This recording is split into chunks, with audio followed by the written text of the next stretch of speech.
নারকেল জাল দিচ্ছি। এই নারকেল দিয়ে কী করবো জানেন? নাড়ু বানাবো। নারকেল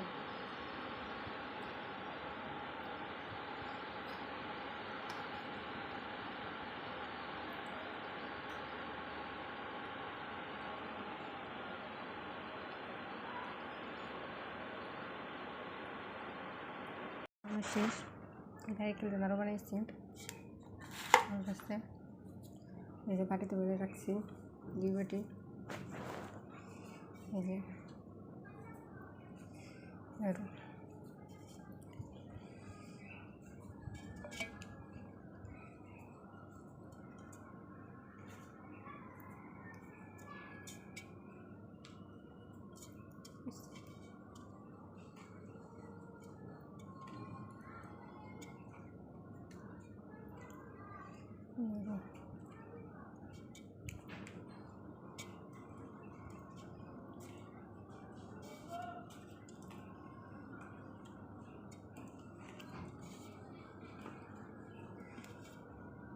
আর এই নাড়ু বানাতে যা কী করছি, জাল দিতে যে পুরা চুলে শেষ, চারু মোড়ে দিয়ে অবস্থা কি, নিচে উপরে ইন্ডাকশনের উপরে কী হয়েছে, সব শেষ।